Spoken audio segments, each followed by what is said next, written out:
akut, komplikasi kronik. Pada komplikasi yang kronik itu bisa mikroangiopati maupun makroangiopati. Ini kenapa kita concern untuk bisa mencegah adanya komplikasi pada pasien-pasien diabetes. Pada yang mikroangiopati, kalau bahwa diabetik retinopati itu menyebabkan kebutaan ya pada pasien-pasien diabetes. Kemudian nefropati diabetes itu merupakan penyebab pasien diabetes itu menjalani hemodialisis. Kemudian dengan diabetik neuropati itu juga merupakan penyebab amputasi ya pada terutama ekstremitas bawah.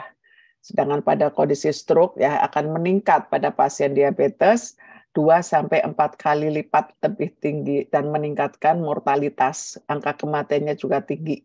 Kemudian juga 8 atau sekitar 75% pasien diabetes itu ternyata dia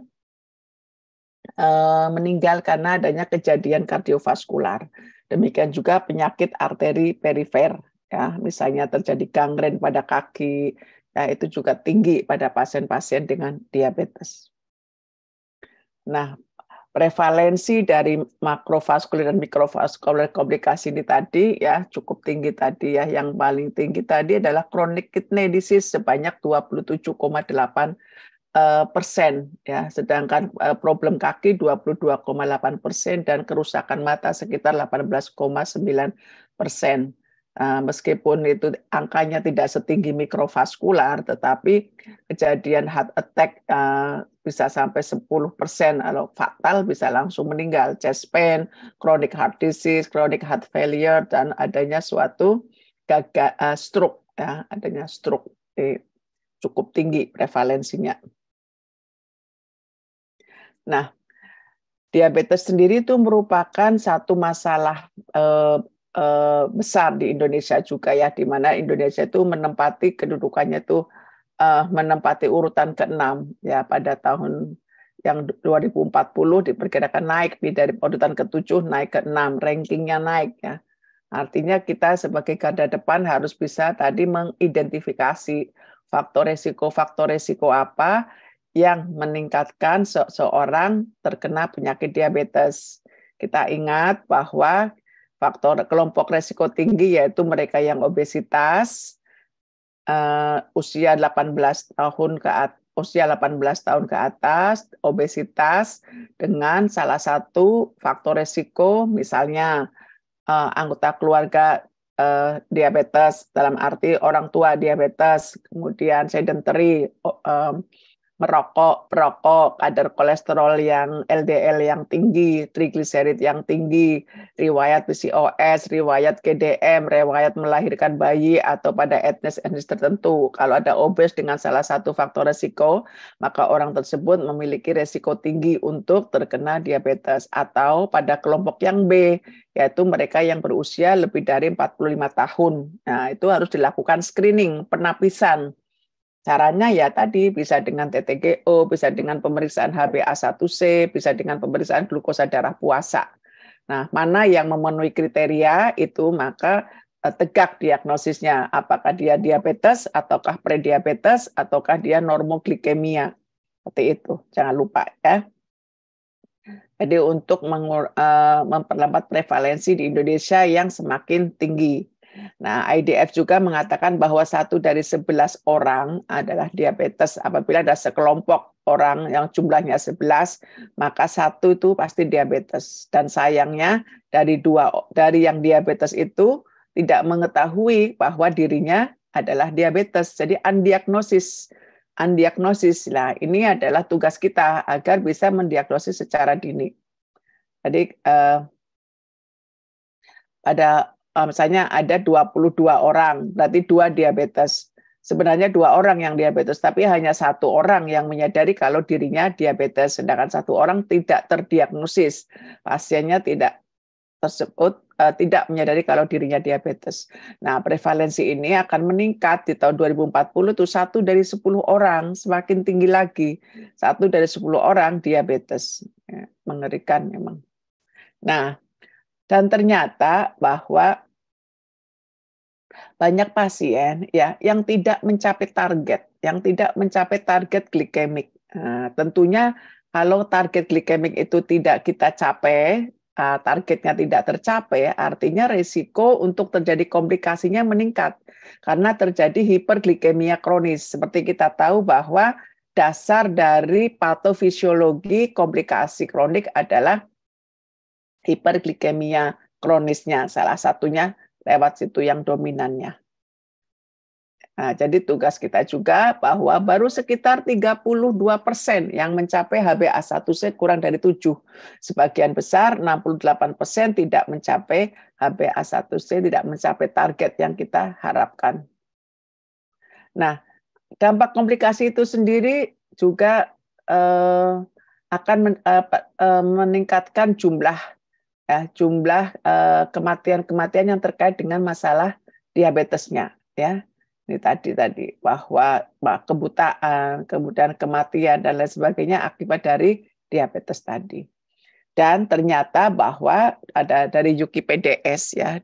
Di sini pada tahun 77 sampai 97 ini selama 20 tahun dilakukan suatu penelitian pada suatu penelitian di sini dengan pasien-pasien yang mendapatkan terapi intensif, artinya dipantau gulanya, di-adjusting dosisnya, dimonitor gaya hidupnya, diimplementasikan gaya hidupnya, ternyata bahwa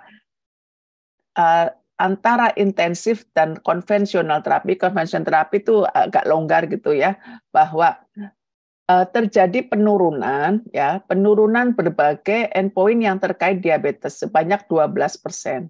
Kemudian terjadi penurunan penyakit mikrovaskuler itu sebanyak 25% dan terjadi penurunan infak sebanyak 16%.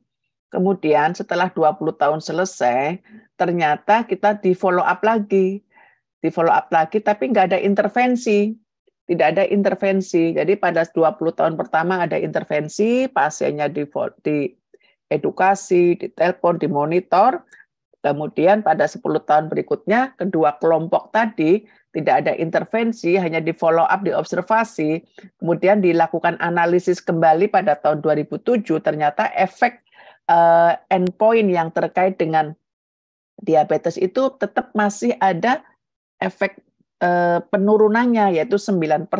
Kemudian kejadian mikrovaskular disease-nya masih turun 24%, kejadian infak miokardnya juga turun 15%.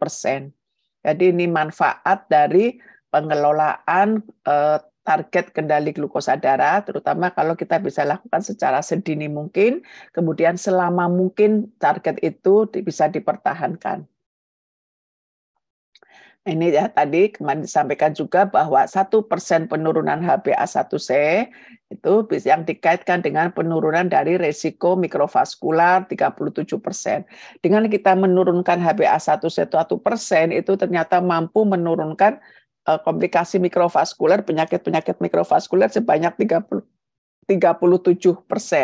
Penyakit perifer arteri 43%, infak 14%, stroke 12%, gagal jantung 16%, katarak 19%, dan kematian yang terkait dengan diabetes itu 21%. Jadi banyak dampaknya ya. Nah, jadi komplikasi diabetes memang merupakan penyebab kematian dan kesakitan yang utama pada diabetes baik tipe 1 maupun tipe 2. Ya, dari studi DCCT maupun UKIPDS bahwa pengendalian kadar gula darah secara intensif dapat menurunkan kejadian atau progresivitas dari retinopati, neuropati, nefropati pada pasien diabetes tipe 1 maupun tipe 2. Dan di sini bahwa hiperglikemianya itu bertanggung jawab ya, baik terhadap komplikasi mikro dan juga pada komplikasi makrovaskular. Dan kendala glukosa darah tadi yang sampai target yang sangat sulit dicapai tentunya akan menimbulkan suatu tantangan untuk inovasi obat-obatan yang mampu memberikan target capai glukosa darah sesuai target dengan proporsi pasien yang mencapai target yang lebih banyak ya. Contohnya yang kemarin saya sampaikan pada pendekatan farmakologi, ada obat-obat baru yang selain memiliki efek menurunkan glukosa darah, dia juga memiliki efek penurunan berat badan. memiliki efek proteksi ya pada pasien dengan komorbid jantung maupun komorbid ginjal. Selain itu dia memiliki resiko hipoglikemia yang sangat rendah. Nah, itu obat-obatan yang ke depan bisa diharapkan meningkatkan proporsi pasien yang mencapai target lebih banyak dengan kejadian hipoglikemia yang rendah atau mungkin tidak ada, serta bisa memperbaiki progres, memperlambat atau mungkin mencegah progresivitas dari komorbid yang ada. Seperti itu. Nah, oleh karena itu perlu dilakukan suatu regulasi tadi pengendalian glukosa darah sedini mungkin. Nah, ini adalah salah satu patobiologi hiperglikemia itu sampai menimbulkan suatu komplikasi itu melalui berbagai mekanisme ya.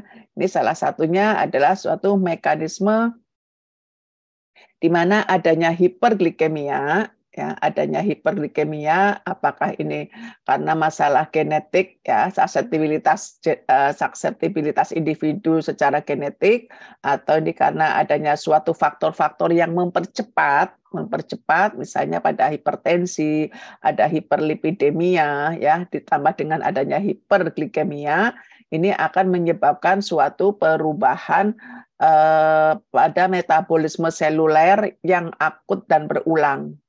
Kemudian di sini juga akan menyebabkan suatu perubahan kumulatif long term, perubahan jangka panjang yang secara kumulatif ya, di mana pada makromolekul yang stabil. Nah, adanya gangguan akumulasi dari perubahan-perubahan tersebut, makromolekul yang stabil, yang sifatnya oksidan, kemudian ini tentunya akan merusak kerusakan jaringan pada pasien diabetes. Jadi ada perubahan metabolisme seluler, kemudian akumulasi dari perubahan-perubahan yang terjadi yang sifatnya stabil, tidak mudah untuk dihilangkan, tidak mudah untuk dieliminasi. Ya. Nah, ini adalah suatu mekanisme yang pertama adalah hiperglikemia, itu akan meningkatkan suatu jalur polyol pathway ya, lewat jalur polyol pathway, di mana reaktif oksidatif stres ini ya, ini akan menyebabkan toxic aldehyde, akan meningkatkan peningkatan glukosa juga, ini akan menyebabkan lewat aldose reduktase akan menjadi suatu inaktif alkohol. Kemudian gula yang tinggi ini sendiri ya, kemudian dia akan dari SDH ini akan mengubah sorbitol menjadi fruktosa. Nah, karena di sini NADPH diubah menjadi NADP+ melalui glutathione reduktase, ini akan mengalami suatu oksidasi. Oksidasi glutathione reduktase mengalami reduksi. Nah, ini suatu zat-zat yang akan membuat merupakan suatu oksidan ya, merupakan suatu oksidan pada jaringan diabetes, pada sel-sel penyandang diabetes. Ini juga adanya peningkatan suatu H1 glycosylated end product ya. Ini melalui jalur pembentukan dari H ya, produksi dari H yang meningkat ya. Di sini glukosa darah yang tinggi melalui serangkaian mekanisme seluler ya, menyebabkan prekursor terhadap H ini kemudian akan mengalami glikasi protein intraseluler. Salah satu sel yang mengalami glikasi adalah hemoglobin. Makanya kita kenal adanya suatu glikatid Hb atau HbA1c ya. Glikatid Hb itu melalui reaksi glikatid protein yang pada sel-sel darah merah. Adanya glukosa yang tinggi sehingga protein plasma H itu meningkat, kemudian akan berikatan dengan reseptor H yang akan menyebabkan suatu peningkatan dari faktor-faktor pertumbuhan dan sitokain yang tentunya ini akan menimbulkan suatu reaksi inflamasi. Ini pada sel endotel, ini sel makrofag. Ini juga melalui aplikasi ya, bahwa adanya hiperglikemia akan meningkatkan diasilgliserol, akan meningkatkan PKC, kemudian melalui serangkaian metabolisme seluler juga akan menurunkan endothel nitrate oxide-nya, akan meningkatkan endothelin satunya, akan meningkatkan vaskular IGF-nya, ya, TGF beta-nya juga akan meningkat, kolagen meningkat, plasminogen aktivator inhibitor 1 meningkat, ya, nuklear faktor kappa B-nya akan meningkat, dan adanya suatu oksidasi dari NADPH yang meningkat.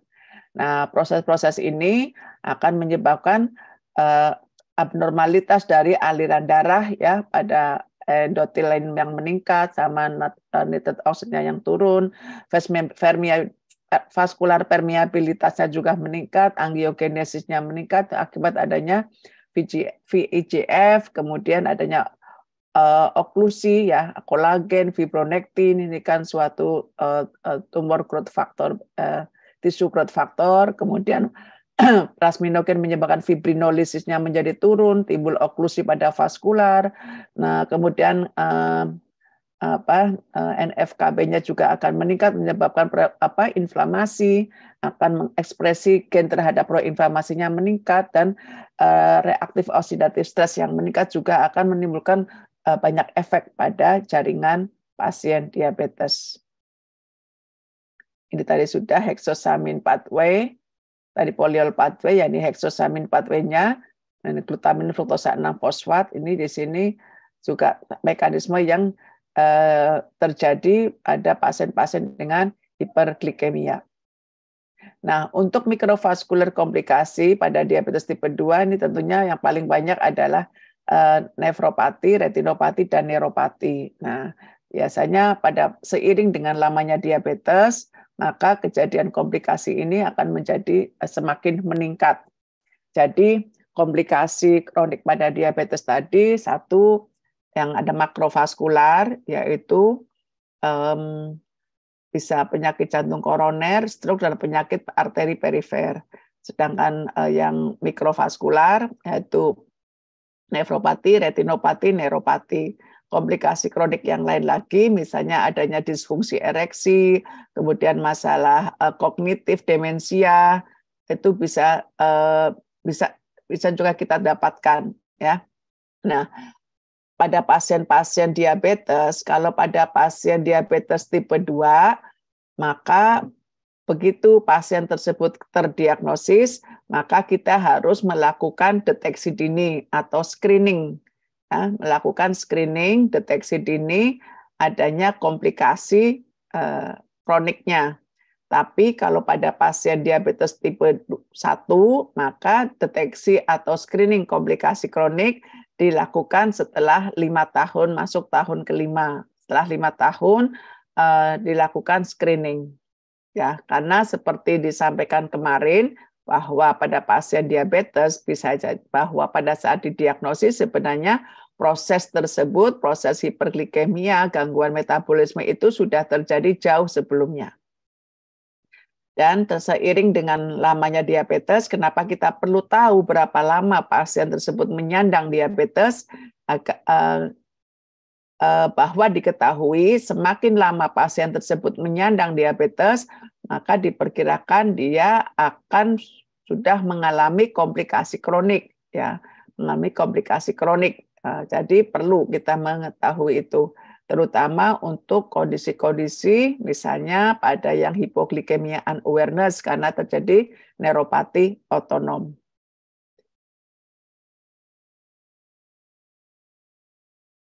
Ini yang pertama tadi kita bicara mengenai neuropati diabetik. Nah, neuropati diabetik ini akan meningkat seiring dengan lamanya diabetes. Kemudian tadi ya bahwa diabetes pada kelompok diabetes tipe 1 itu kejadian neuropati diabetik biasanya terjadi 20% setelah 20 tahun. Setelah 20 tahun menyandang diabetes. Sedangkan pada diabetes tipe 2 10-15% pada saat pertama kali kita mendiagnosis itu sudah terdeteksi adanya neuropati. Bahkan pasien datang sudah dengan keluhan neuropati, sementara dia tidak menyadari kalau dirinya sebenarnya diabetes. Jadi datang dengan neuropatinya, ternyata pada saat dilakukan rencana tindak lanjut terkait diagnosis, pasien tersebut menyandang diabetes dengan HbA1c yang cukup tinggi, dan prevalensi ini akan terus meningkat sekitar 50% setelah 10 tahun menyandang diabetes. Bahkan neuropati ini sendiri bisa kita temukan pada pasien-pasien dengan glukosa, gangguan toleransi glukosa. Nah, neuropati ini terjadi salah satunya bahwa di setiap 24 jam itu ada timbul kasus baru sekitar 4,1. Angka kematian 810, amputasi 230, gagal ginjal 120, dan kebutaan sekitar 55. Ini akibat dari neuropati. Nah, apa dampak neuropati diabetik? 50% pasien diabetik itu akan berkembang menjadi ulkus diabetik.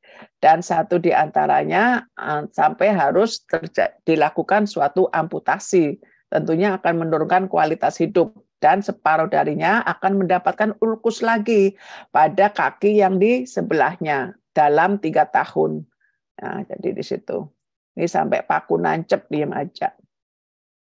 Nah, kadang neuropati itu bisa berwujud macam-macam manifestasi klinisnya, ya. Pada kondisi di mana terjadi nyeri, neuropathic pain, ya. Neuropathic pain itu terjadi sebagai akibat dari konsekuensi langsung dari lesi atau penyakit yang mempengaruhi area sistem somatosensori, ya, terutama pada tingkat perifer maupun yang tingkat sentral, ya. Nah, kondisi-kondisi ini, nyeri-nyeri, jadi kalau ada pasien dengan keluhan neuropatik, ini untuk melihat diagnosis banding lainnya, ya. Jadi yang ini metabolic disorder, kondisi-kondisi adanya diabetes itu sering kita jumpai. Adanya suatu akibat pembedahan bisa, adanya suatu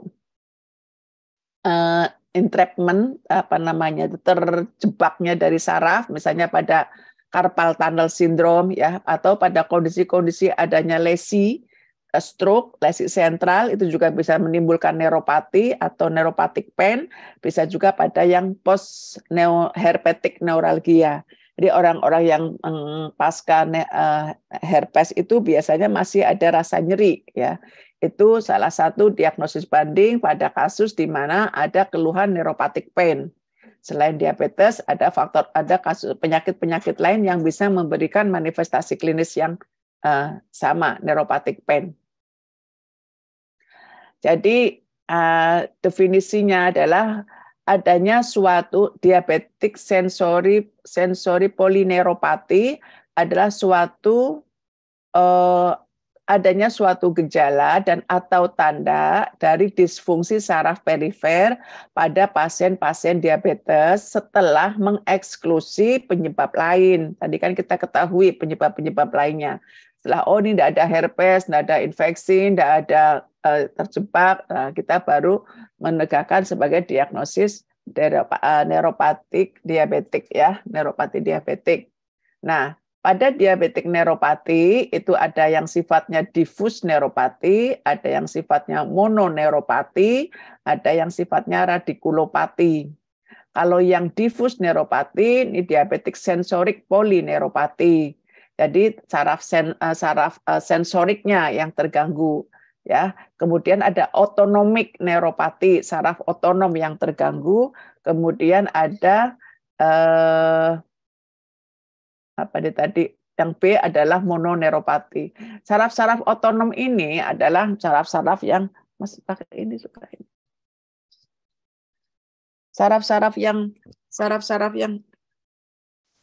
saraf-saraf yang otonom ini, kalau saraf otonom jantung yang terkena, bisa saraf otonom jantung, misalnya untuk yang masalah heart rate, saraf otonom gastrointestinal, saraf otonom yang sistem urogenital, saraf otonom yang mengenai kelenjar-kelenjar untuk berkeringat, ya, atau saraf-saraf yang terkait dengan masalah hipoglikemia, ya, atau gangguan dari pupil, ya. Untuk yang mononeuropati bisa di kranial atau di periferal, misalnya di cranial nerve 3, di ulnar, median, femoral, ya. Radikulopati, ya, bisa pada lumbosakral poliradikulopati. Nah, ini kepentingan dari yang otonomik adalah misalnya pada yang terkena sistem kardiovaskular, maka kan heart rate-nya itu akan turun. Mungkin dia juga malah takikardianya pada saat istirahat takikardi, pada saat bangun hipotensi ortostatik, atau mungkin malah terjadi sudden death akibat adanya aritmia yang malignan. Pada yang gastrointestinal, pasien sering merasakan adanya rasa begah, ya, gastropati karena efek pengosongan lambungnya lambat, atau justru sebaliknya ada enteropati, jadi dia malah diare, atau malah kolonnya hipomotility juga akhirnya menyebabkan konstipasi. Kemudian urogenital bisa terjadi erectile dysfunction, kemudian female sexual dysfunction, atau terjadi neurogenic bladder. Jadi bisa retensi urin, bisa juga inkontinensia urin, tergantung gangguannya sebelah mana. Dan pada pasien yang sudomotor dysfunction ini juga sering kita temukan, satu sisi badan berkeringat, sisi badan yang lain enggak ada. Yang satu hiperhidrosis, yang satunya enggak. Yang sebelah atas kering, yang sebelah bawah basah kuyup itu sering juga kita dapatkan. Serta pada yang hipoglikemia unawareness, ini sangat mengancam nyawa. Kemudian untuk yang diabetik sensorik polineuropati, ini kalau yang terkena neuropati serabut yang kecil, bisa juga serabut yang besar, atau kedua serabut dari yang besar yang kecil itu terganggu, dan ini adalah yang paling banyak. Tadi faktor risikonya apa? Pada pasien kalau memang itu neuropati diabetes, pada tentunya adalah faktor metabolik, yaitu kadar glukosa darah dan lama dari diabetesnya. Kemudian faktor-faktor neurovaskular, faktor-faktor autoimun yang mungkin menyebabkan inflamasi dari sarafnya. Mungkin juga ada suatu injury, ya, atau adanya suatu gen yang terkait dengan peningkatan kerentanan terhadap gangguan saraf, atau suatu faktor gaya hidup dengan merokok atau alkohol. Itu faktor-faktor yang memperberat. Gejalanya apa? Numbness, jadi rasa baal, tingling, ya. Kemudian pain, ya, terutama pada kaki, bisa pada telapak kaki, bisa pada kakinya, bisa pedisnya, bisa pada kaki krurisnya, bisa pada tangan, bisa lengan, bisa atau pada jari-jari. Atau kita bisa temukan juga otot yang mengecil, wasting of the muscle of the feet atau hand. Jadi dia mengecil, hipotropi atau malah atropi.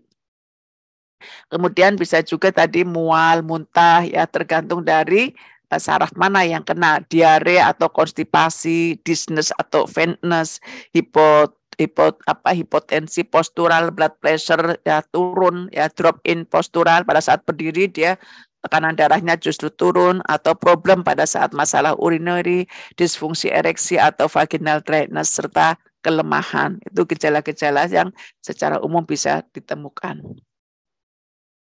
Tadi sudah tadi hampir sama nih, ya, bahwa neuropatinya bisa mempengaruhi seluruh tubuh, ya, dari kaki, yang otonomik bisa jantung, seks organ, mata, paha, yang proksimal paha, kadang paha itu bisa terjadi hipotropi dan menyebabkan pasien sulit untuk berdiri, sulit untuk jalan. Akhirnya pasiennya tirah baring, akhirnya timbul komplikasi lain akibat tirah baring yang lama.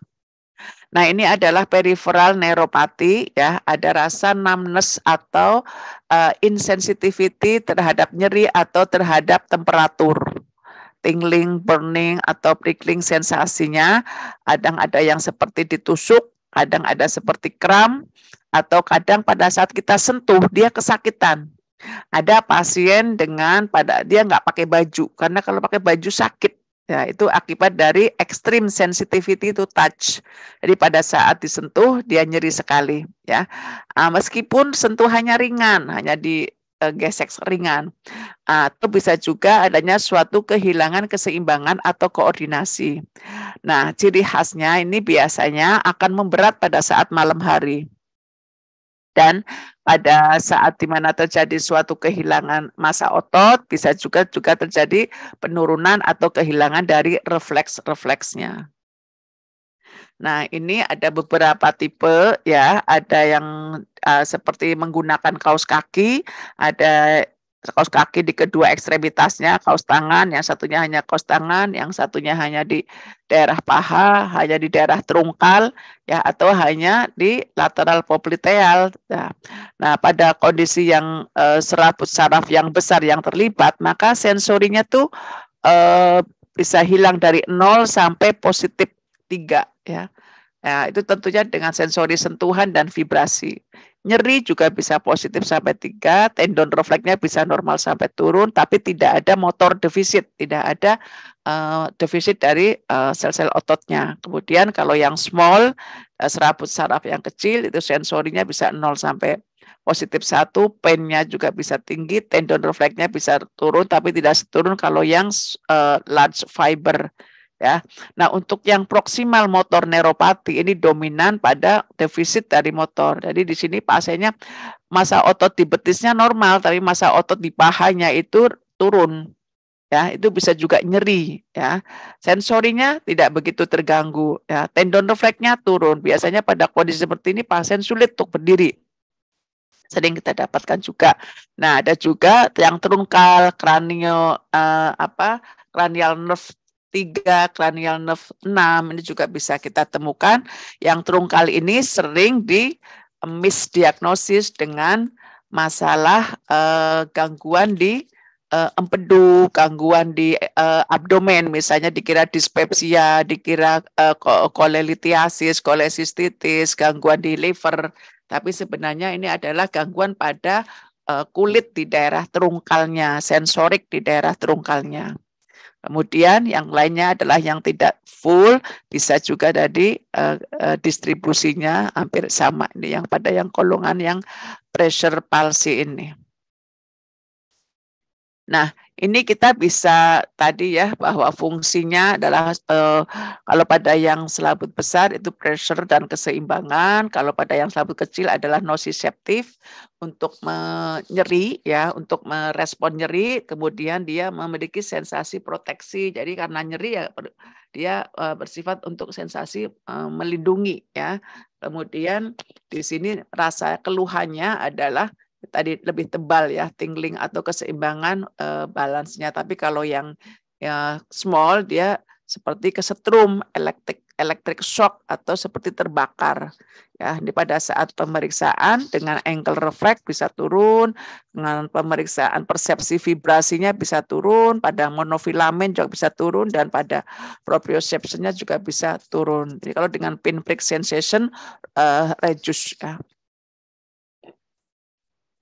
Kemudian dengan rangsang panas juga bisa berkurang itunya.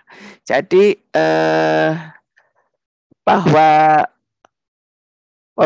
diagnosis dari diabetes sensori itu pada prinsipnya adalah diagnosis klinis. Ya, diagnosis klinis. Kemudian kita harus mengeksklud kemungkinan penyebab yang lain. Kemudian kombinasi antara keluhan-keluhan yang tipikal ya, kemudian dengan kehilangan sensori daerah bawah atau tanda-tanda yang khas ya, yang bisa yang kita dapatkan pada pasien-pasien diabetes, kita bisa mencurigai suatu diabetik sensorik polineuropati. Dan jangan lupa tadi bahwa diagnosis ini adalah setelah mengeksklusi penyebab-penyebab yang lain ya. Nah, ini gejala yang paling banyak itu justru tidak bergejala. Jadi pasien tidak terganggu, enggak ada keluhan.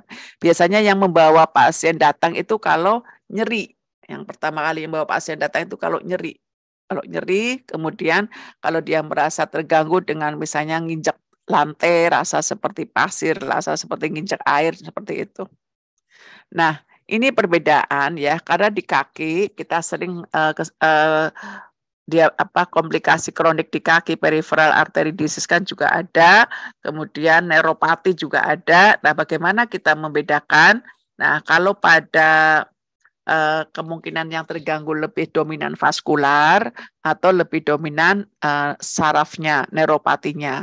Ini kita lihat dari lokasi nyerinya, biasanya itu di kaki, atau mungkin calf gitu ya, di kaki daripada di telapak kakinya ya, di betis.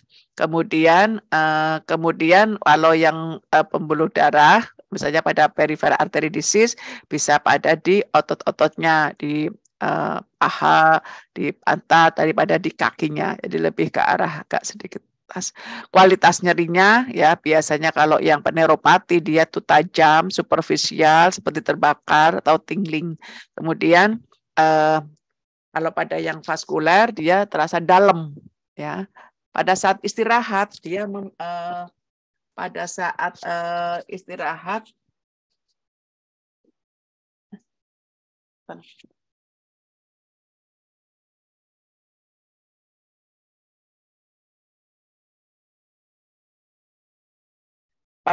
istirahat pada saat apa namanya nyeri pada saat istirahat itu nyeri pada saat istirahat itu jarang ya kalau pada yang penyakit vaskular. Kalau vaskular justru nyerinya pada saat aktivitas. Karena pada saat aktivitas sirkulasi darah dibutuhkan untuk organ yang bergerak ya, misalnya kaki. Kalau dia ada gangguan sirkulasi darah ke kaki pada saat jalan pasti nyeri. Kemudian kalau yang pada neuropati biasanya sering nyeri justru pada saat istirahat. Nyeri membaik pada saat aktivitas ini yang neuropati, tapi kalau yang vaskuler nyeri pada saat aktivitas dia memburuk. Nah, kemudian kita kenal adanya mungkin claudicatio intermittent ya. Claudicatio intermittent lewat Fontaine, Great Fontaine ya. Kemudian pada saat nyeri pada saat tidur pada neuropati biasanya ya. Nah, sedangkan pada saat ini tidur malah membaik enak ya, artinya saat istirahat. Kemudian ada suatu perubahan pada kadar glukosa darah. Ya, kadang-kadang ini bisa ada perubahan nih, misalnya pada saat glukosa darah tinggi mungkin muncul, pada saat glukosa darahnya membaik juga bisa membaik, sedangkan pada yang vaskular itu tidak. Ya, ini merupakan gambaran klinik untuk membantu membedakan apakah nyeri kakinya itu akibat nyeri neuropati ataukah akibat dari penyakit vaskuler. Ini rekomendasi yang disarankan adalah dengan melakukan screening melalui pemeriksaan monofilamen. Berdasarkan pemeriksaan monofilamen 10 gram.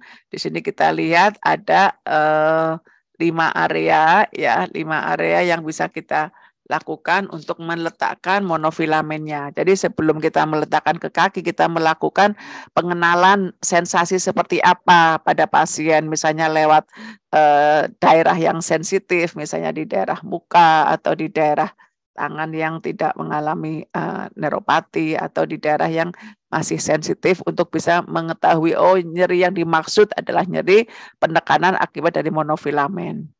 Nah, nanti kalau kita dapatkan, kita tekan kira-kira sampai 1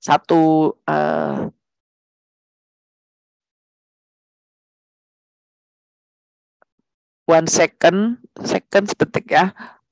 Itu kemudian kita lihat respon dari pasiennya. Pasien tentunya harus dengan menutup mata ya, menutup mata.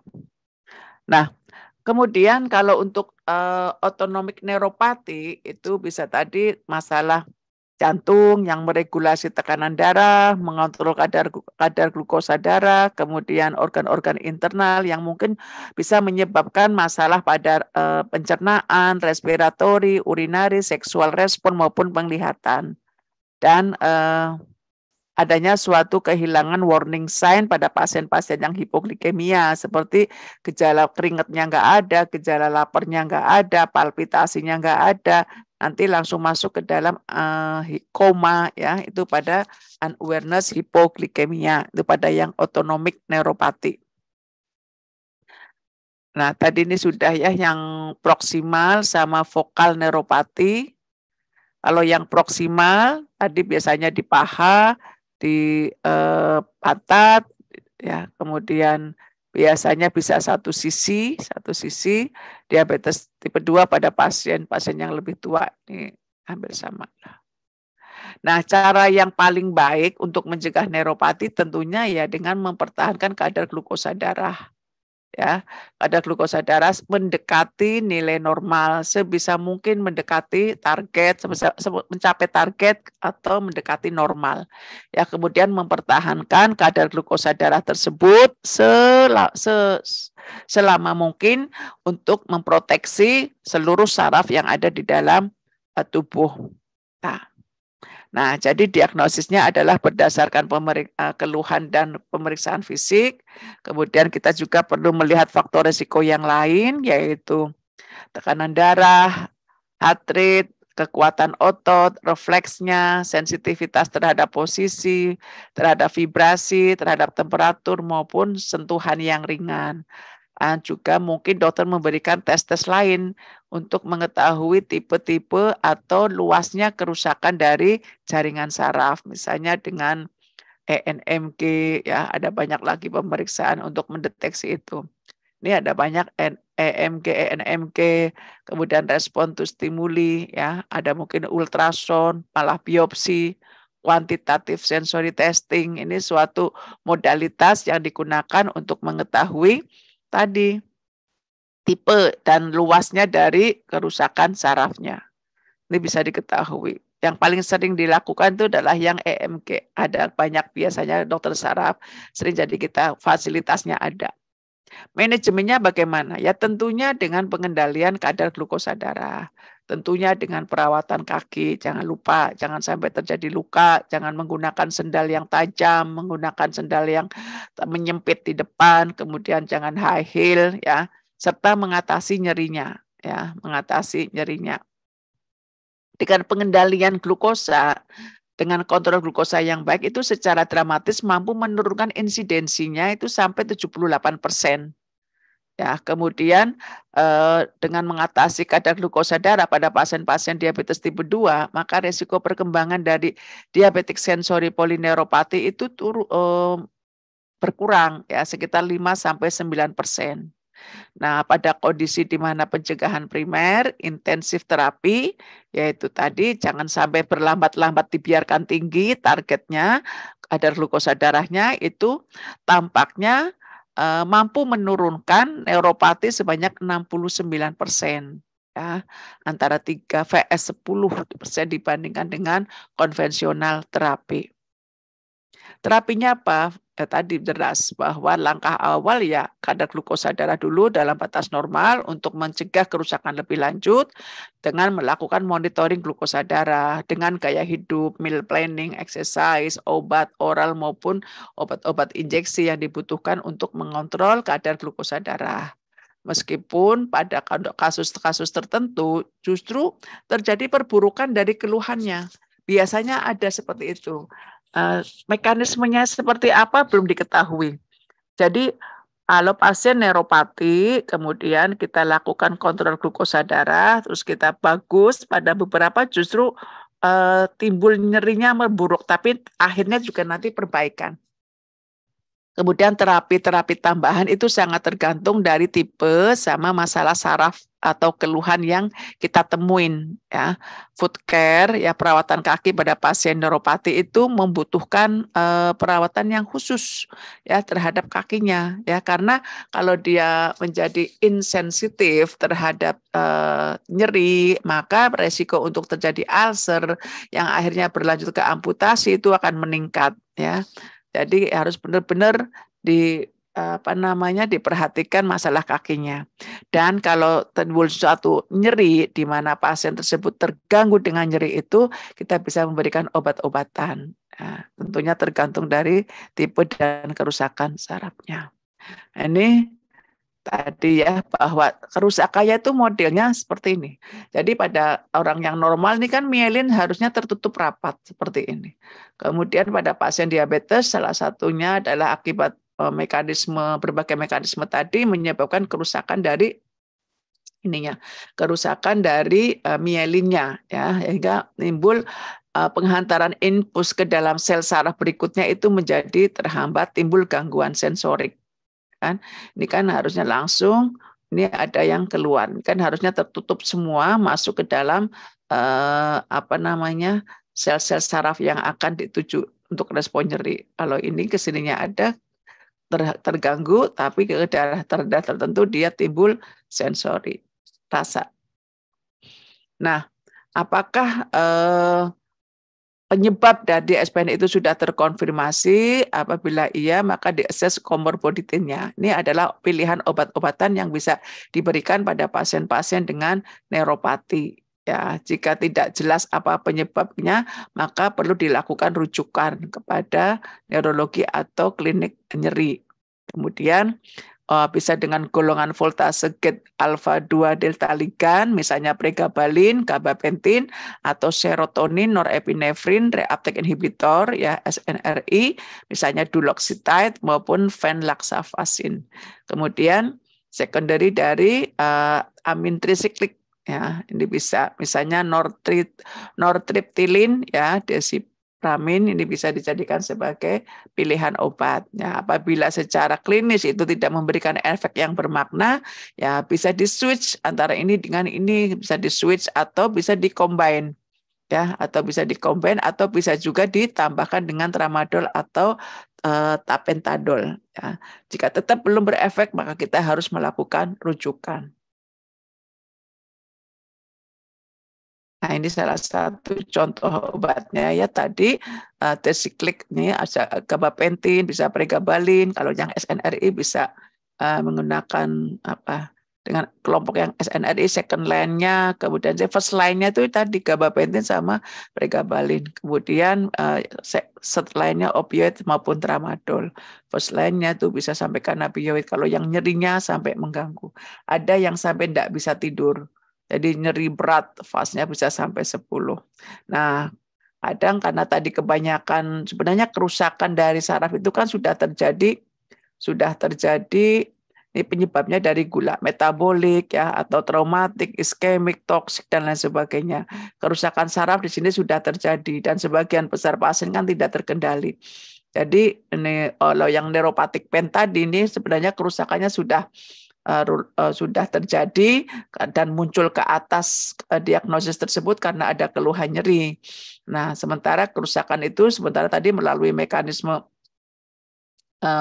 berbagai mekanisme, salah satunya lewat yang hiperglikemia tadi. Kerusakan itu terjadi di bawah jauh sebelum pasien melaporkan kepada dokter, jauh sebelum pasien mengeluhkan. Kemudian mekanisme ini tadi timbul stimulus yang nyeri tadi, baru dia muncul untuk konsultasi. Jadi kerusakan yang terjadi awal ini mungkin bisa diberikan dengan suatu vitamin, ya, seperti itu. Ini salah satu contoh aja bahwa systematic review, ya, dan meta-analisis, ya, dari random control trial bagaimana efektivitas dan keamanan mecobalamin, dan ternyata mungkin saja, ya, dari meta-analisis ini ditemukan mengindikasikan bahwa mungkin mecobalamin dikombinasikan tentunya dengan tadi, ya, pengelolaan gulanya yang baik dan sebagainya, mungkin efektif untuk memperbaiki efektivitas terapi secara klinis, ya, juga memberikan dari gangguan saraf, ya, terutama neuropati periferal. Yang perlu diingat adalah bahwa diabetes neuropati adalah suatu gangguan saraf yang disebabkan oleh berbagai kelainan. Yang paling banyak adalah diabetes, seperti adanya kadar glukosa darah yang tinggi. Kemudian neuropati bisa memberi dampak kepada seluruh tubuh, dan terapi tentunya kepada kadar glukosa darah yang harus mencapai sedekat mungkin mencapai normal, yang bisa mencegah atau memperlambat perburukan dari masalah selanjutnya. Dan perawatan kaki terkait dengan masalah neuropati itu penting, ya, karena akan meningkatkan resiko amputasi. menghilangkan rasa nyeri atau obat-obat lain yang mungkin diperlukan tergantung dari gangguan atau kerusakan saraf yang terjadi. Dan merokok itu akan meningkatkan risiko terjadinya masalah kaki dan amputasi. Ada tadi ya pencegahannya, optimalisasi glukosa, optimalisasi untuk mencegah dan memperlambat dari neuropati diabetiknya. Oke. Terima kasih. Ada pertanyaan? Halo, jangan tidur. Dek, halo? Iya, Dok. Iya, Dok. Iya, Dok. Ada pertanyaan?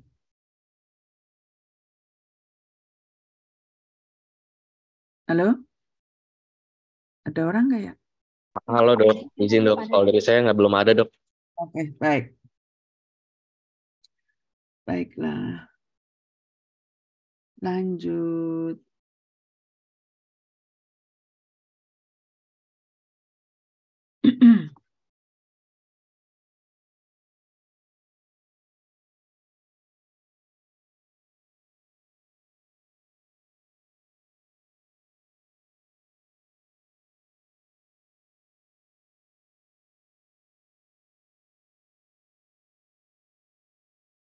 Izin bertanya dok, boleh nggak dok? Ya, silakan. Kan yang saya baca tuh jadi untuk kaki diabetik neuropati diabetes itu kan untuk kaki diabetes itu kan dia tuh kan ada grade-grade-nya ya dok. Nah untuk grade yang harus diamputasi itu dari grade yang apakah cukup dari grade misalnya yang kelima apa gimana ya dok? Oh iya, jadi kalau pada kaki diabetik ya, pada prinsipnya kalau kita sebagai dokter itu apalagi yang diabetes ya, kita itu berusaha untuk mencegah amputasi, sebisa mungkin mencegah amputasi, karena dengan amputasi kualitas hidup dari pasien itu sangat turun, sangat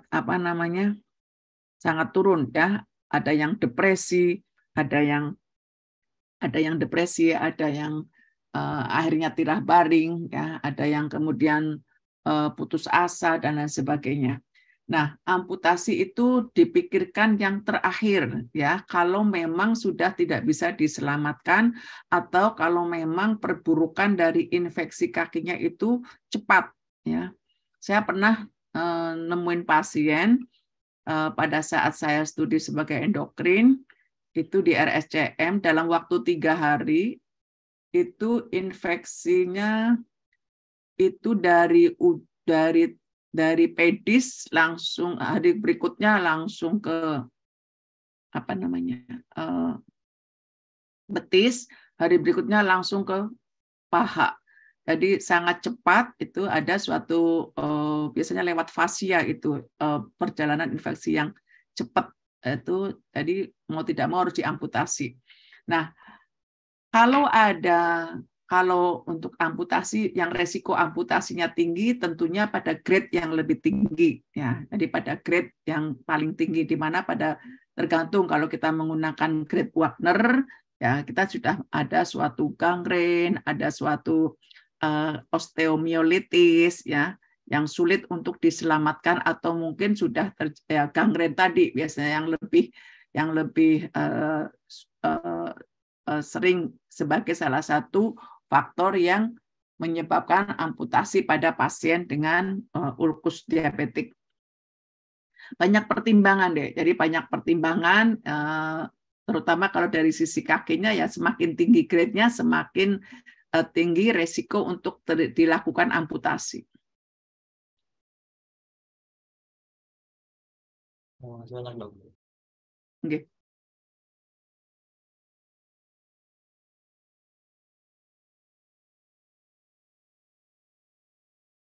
Ada lagi?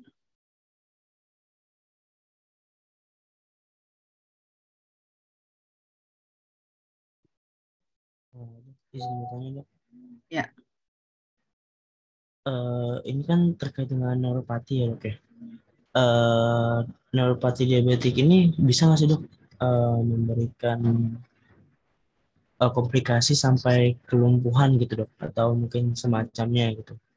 Karena dari beberapa keluarga saya yang saya kenal tuh menimbulkan komplikasi itu gitu dok. Ya.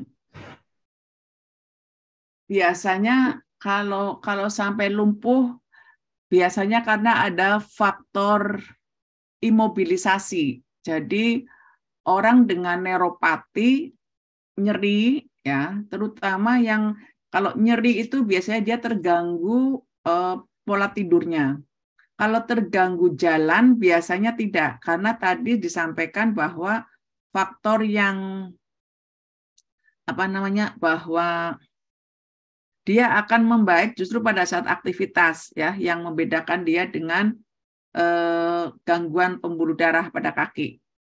Nah, yang menimbulkan gangguan, benar-benar gangguan berjalan adalah kalau neuropati motorik, bukan neuropati sensorik.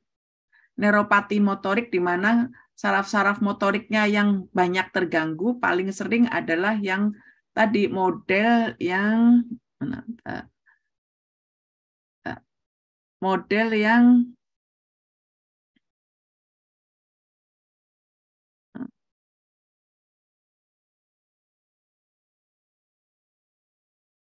mana? Ini ya. Yang motorik yang mengenai di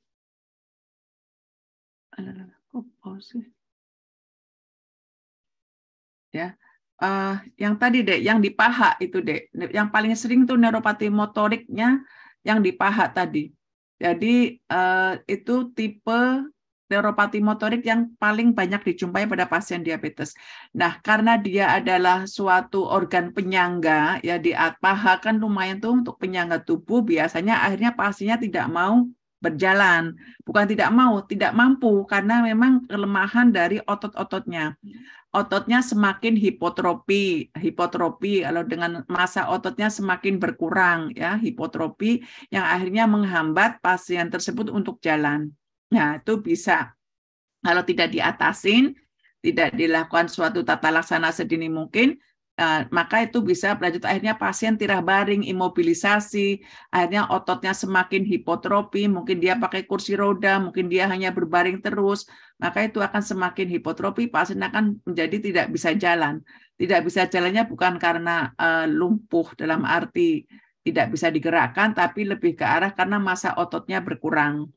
Nah, kalau neuropati motorik ya, ada satu pasien pasiennya sampai sekarang masih bisa berjalan, itu neuropati di daerah yang satu pasien neuropati motorik, dan memang massa otot di daerah paha itu berkurang dibandingkan otot betis, dan itu dia tidak bisa berdiri. Kebetulan orangnya juga sepuh ya, akhirnya dia tidak bisa melakukan aktivitas, hanya bisa di atas tempat tidur atau di atas kursi roda. Ada satu lagi neuropati, dia kesulitan untuk berjalan, keseimbangannya terganggu, kekuatannya terganggu, pada saat jalan juga dia merasa bukan dia ada berat ya, karena dia terserang juga dari motoriknya. Kemudian gula dasar, glukosa darah diatasin, semua diatasin, pasiennya latihan, dikasih terapi untuk nyeri relief pain-nya, dikasih juga suatu suplemen keberhasilannya, pasiennya termotivasi. Alhamdulillah, meskipun kadang dia berjalan masih harus dengan berpegangan, harus dengan tongkat, tidak selalu pakai tongkat, tapi pada kasus tertentu dia pakai tongkat, bisa berjalan. Jadi bukan lumpuh kayak seperti saraf ya, stroke misalnya, itu tidak seperti itu deh. Jadi gula darahnya perbaiki dulu, kemudian memperbaiki, maka neuropatinya itu akan lebih teratasi, kemudian aktivitasnya dia menjadi lebih baik atau membaik dibandingkan kalau dia mengalami neuropati. Baik dok, terima kasih. Berarti kalau sampai lumpuh dia tidak bisa digerakkan gitu dok. Berarti ada penyebab lain yang di luar dari diabetes. Ya, betul. Harus dicari tahu dulu sumber penyebab lain dari tidak mampuan bergerak itu tadi.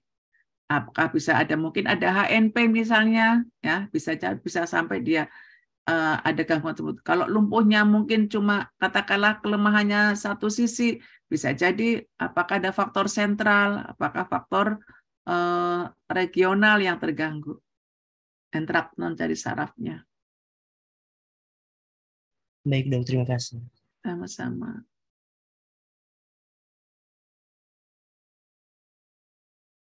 Ada lagi yang tanya? Ini sudah.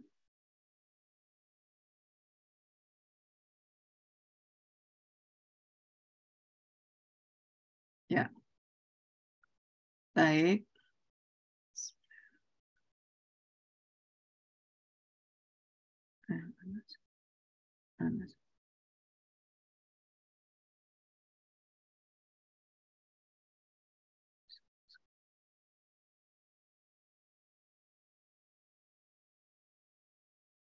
Nah, ini sedikit tentang kaki diabetik ya. Nah, ini tadi tentang stratifikasi ya. Stratifikasi bahwa apabila kita grupnya O itu tidak ada bukti neuropati, grup 1 terdapat neuropati tapi tidak ada deformitas kaki.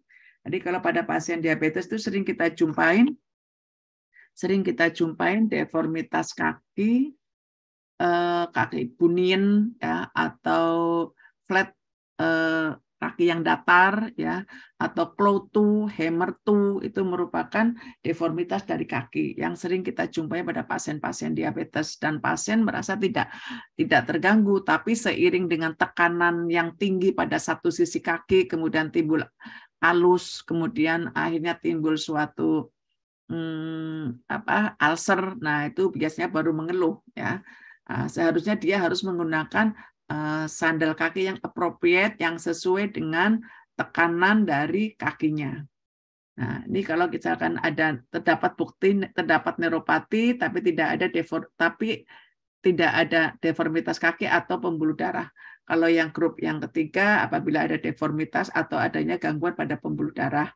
Serta ini kalau yang ketiga adalah riwayat ulkus kaki atau adanya amputasi ekstremitas bawah. Nah, dari ketiga kelompok ini bahwa suatu studi kontrol kasus ya dengan prospektif pada 225 pasien diabetes didapatkan bahwa di follow up ya selama 30 bulan bahwa akan terjadi ulkus diabetik sebanyak 5, 14, 13, dan 65% itu pada grup yang 0, 1, 2, dan 3. Artinya yang tertinggi terjadi ulkus adalah pada mereka yang kelompok 3. Ya. Jadi pada orang yang satu kaki udah pernah ulkus atau pernah amputasi, maka kaki yang satunya itu juga akan berisiko tinggi untuk terjadinya ulkus atau amputasi. Jadi kalau udah sampai tindakan yang sangat agresif seperti itu, artinya risiko untuk peluang terjadi lagi juga akan tinggi.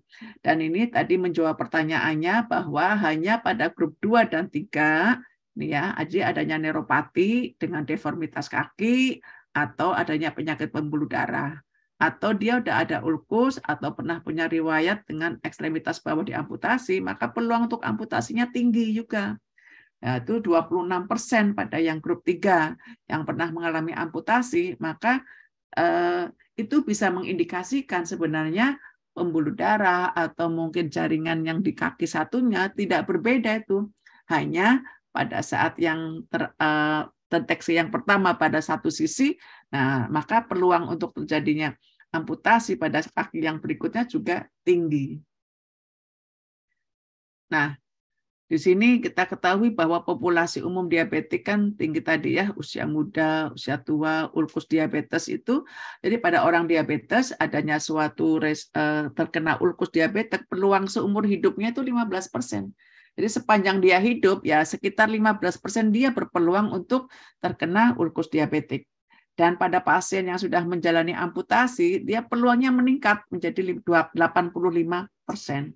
Dan risiko ulkus diabetik ini akan meningkat sebanyak 2-4 kali lipat seiring dengan usia orangnya dan lama dari diabetesnya. Tadi di depan sudah dijelaskan, semakin lama dia diabetes, ya semakin tinggi risiko untuk terkena komplikasi.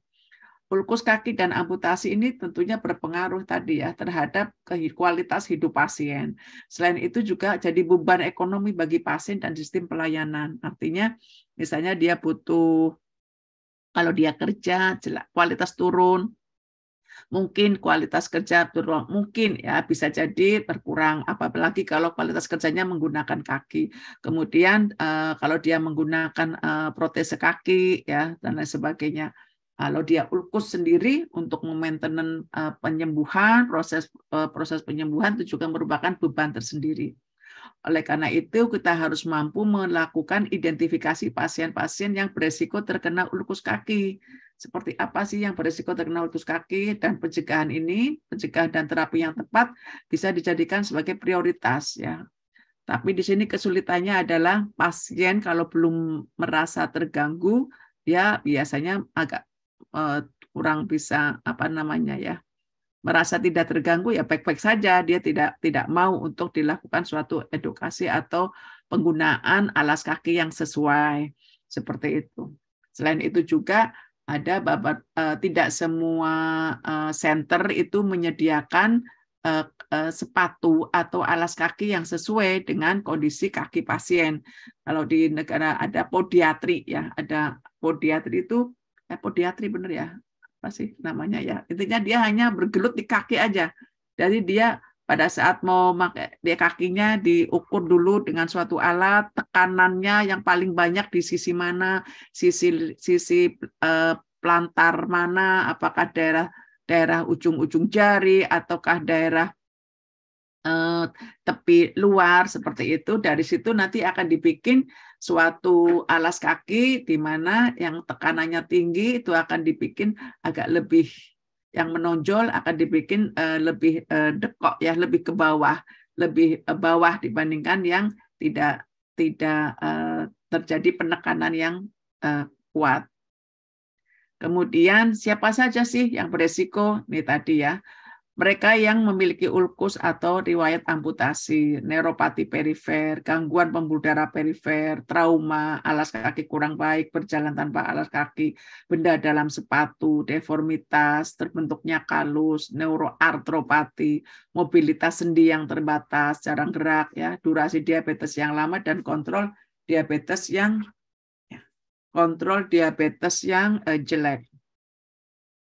Ini jalur terjadinya ulkus pada pasien-pasien diabetes ini melalui pasien-pasien diabetes itu adanya suatu saraf otonomik, ada suatu saraf neuropati, somatik neuropati, dan adanya peripheral vascular disease. Jadi ketiga komponen ini berpengaruh terhadap patomekanisme terjadinya ulcer. Nah, ulcernya jenis ulcer yang mana sangat tergantung mana yang dominan. Ya, kalau kita melihat dari somatik neuropati atau sensori motor yang dominan, ini bisa terjadi suatu small muscle wasting. Nah ini tadi deh, jadi ototnya tuh ya wasting, jadi melemah ya, hipotropi ya. Dia akan rasa nyeri dan proprioception-nya. Jadi proprioception itu untuk menggambarkan posisi dan lain sebagainya, rasa itu berkurang ya. Kemudian rasa nyerinya juga berkurang. Tadi rasa nyerinya berkurang. Karena itu rasa nyerinya itu berkurang, maka terjadi penekanan pada kakinya, tekanan. Jadi tekanan yang lebih besar di area kaki-kakinya. Kemudian ditambah lagi dengan tadi limited joint mobility, mobilitas sendinya itu juga berkurang, terbatas. Sehingga ya tadi akan terjadi penekanan di area yang sama, misalnya area jari bagian depan atau area dari calcaneus ya, atau dari area dari sisi medial atau dari sisi lateral. Terus nah, penekanan yang lebih tinggi maka akan menimbulkan kalus, kapal kalau orang Jawa bilang, kalus ya. Kemudian ini diperberat lagi akibat neuropati otonom.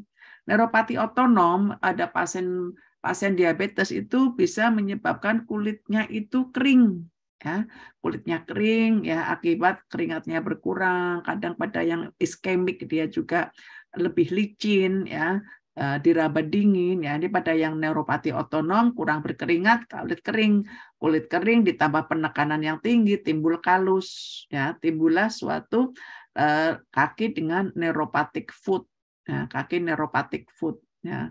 Neuropathic foot itu salah satunya nih bisa menyebabkan terjadinya suatu ulcer, ya. Misalnya dia nginjek paku diem aja, nginjek kerikil diem aja, dalam sepatunya ada kerikil, ada jarum diem aja. Dia tahu-tahu darah yang bercecer, itu pun kadang orang lain yang memahami. Nah, sekarang kemudian pada yang autonomic neuropati ini juga pada gangguan sirkulasi darah bisa berubah. Kan tadi salah satu fungsi saraf otonom kan pada sirkulasi darah, ya. Dia akan mengubah sirkulasi darahnya sehingga vena-venanya menjadi lebih melebar, kaki-kakinya menjadi lebih hangat, ya. Pada kasus yang seperti ini bisa masuk ke dalam yang namanya sarkofoot juga bisa, ya. Nah, kemudian pada kasus di mana penyakit peripheral artery disease, vascular disease yang dominan ditambah lagi faktor-faktor metabolik lain, misalnya masalah dislipidemia atau orang tersebut merokok yang akan meningkatkan gangguan pembuluh darah kakinya. Nah, pada seperti ini juga beresiko terjadi neuropathic foot, ya. Tapi di sini karena ada faktor iskemik, misalnya akan terjadi peripheral artery disease, adanya plak-plak pada arteri-arteri kaki, kemudian bisa terjadi adanya trombus, mungkin bisa sampai gangren. Nah, ini dia neuroiskemik, dia lebih dominan iskemiknya, lebih dominan, ya. Kemudian kalau dia paling dominan lagi bisa juga ulcer iskemik, maaf Dek.